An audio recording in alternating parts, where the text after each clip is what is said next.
નમસ્કાર દર્શક મિત્રો, ગુજ્જુ દર્શનમાં આપનું હાર્દિક સ્વાગત છે। વાત કરીએ તો આમોદ તાલુકામાં કેરવાડા ગામ છે, ત્યાં આગળ એક વ્યક્તિનું ડૂબી જવાથી કમકમાટી ભર્યું મોત નીપજ્યું છે।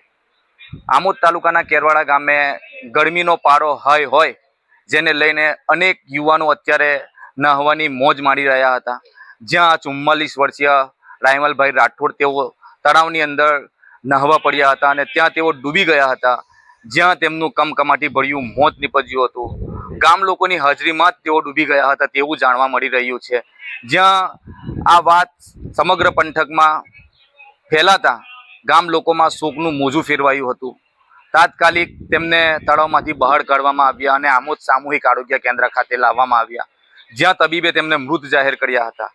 સમગ્ર ઘટનાની જાણ આમોદ પોલીસને થતાં આમોદ પોલીસ પણ તાત્કાલિક દોડી આવી હતી।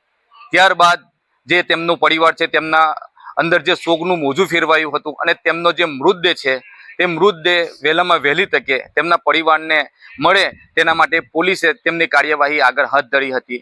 જાવેદ મલિકનો રિપોર્ટ, ગુજ્જુ દર્શન, આમોદ।